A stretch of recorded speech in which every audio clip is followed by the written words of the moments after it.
అమ్మా అది నేను మాట్లాడ కృష్ణ, నేను చెప్పేది అసలు వినడం లేదు. నాకు తెలియకుండా ఇలాంటి పని చేస్తున్నావు నువ్వు. దొంగతనం అంటారు దీన్ని. అయినా నువ్వు నా ఫోన్ ఎందుకు తీసుకున్నావు? ఎవరిని అడిగి తీసుకున్నావు? కానీ అమ్మా. చాలు, ఇక మాట్లాడుకో. పడుకో, వెళ్ళి పడుకో. ఏమి విందలుచుకోలేదు, మాట్లాడకుండా పడుకో.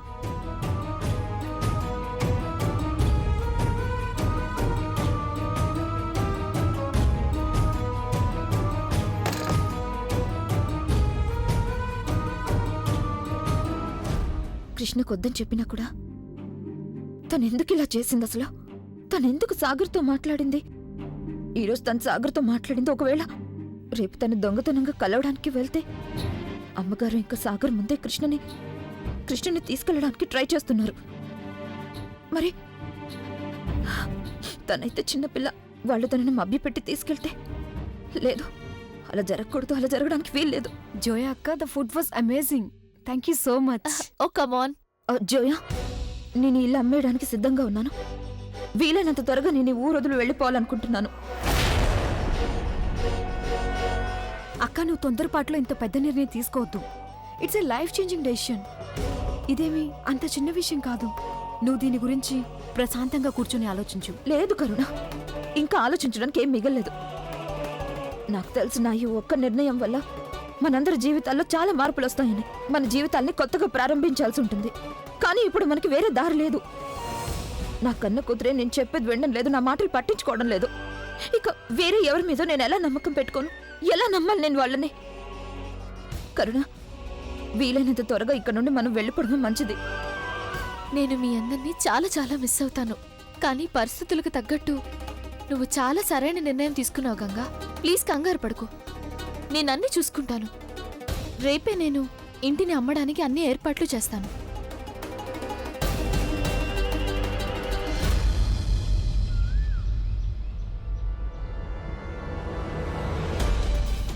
చిన్న చిన్న నానమ్మ, ఇంత పొద్దునే హడావిడికి ఎక్కడికి వెళ్తున్నావు నువ్వు? నానమ్మ, గంగ ఊరు వదిలి వెళ్ళిపోవాలనుకుంటుంది. నేను తన నాపాలి, నీకు వచ్చాక అంతా చెప్తాను. ఏంటి, గంగ ఊరు వదిలి వెళ్ళిపోతుందా? అమ్మా, నువ్వెందుకింత మౌనంగా ఉన్నావు? నాతో ఏదైనా మాట్లాడు. మాట్లాడడానికి ఏం లేదు కృష్ణ. నాకు తెలుసు, నేను నిన్న చేసిన దానికి నువ్వు కోపంగా ఉన్నావు. అందుకు నేను నీకు సారీ చెప్పాను కదా.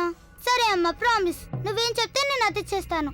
కానీ ఈ ఊరు వదిలి మనం ఎక్కడికి వెళ్ళొద్దు. కృష్ణ, మనం డిసైడ్ చేసుకున్నాం కదా, మనం ఈ ఊరు వదిలి వెళ్ళిపోవాలని. ఇక ఈ విషయంలో నేను నీతో ఏమీ మాట్లాడాలనుకోవడం లేదు. నన్ను విసిగించుకో. నేను చెప్పిన మాట వింటానని ఇప్పుడే చెప్పావు కదా నాకు. ఇక నేను చెప్పిన ప్రతి మాట నువ్వు వింటావని నేను నమ్ముతున్నాను కృష్ణ. ఇక ఇంతకంటే ఏమీ నేను చెప్పాలనుకోవడం లేదు. ఇదిగో.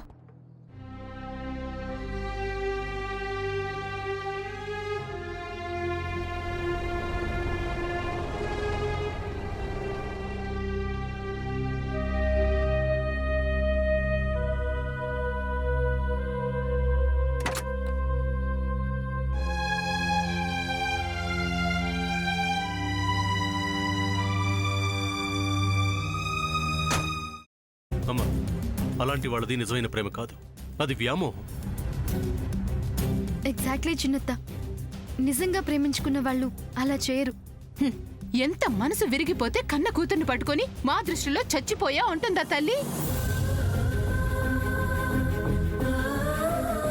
అది సరే అమ్మా, తన కూతురుతో తన మాట అనేటప్పుడు ఆమె మాటల్లో వ్యథ, కళ్ళల్లో బాధ గమనించావమ్మా?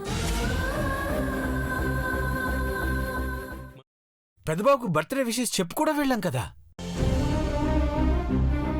ఊరికే ఎలా కాలిపోతుంది? మంట పెడితేనో పడితేనో తగలబడుతుంది.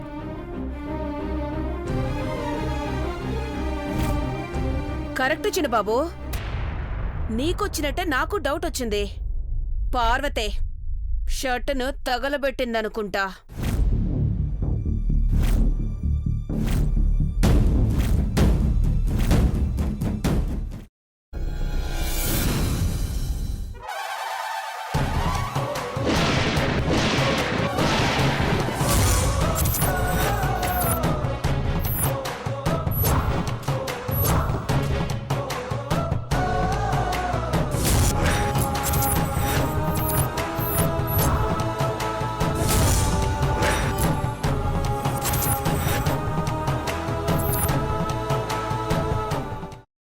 కున్న తర్వాత పొట్టు తీసేసి చాప్ చేసి పక్కన పెట్టుకోవాలి.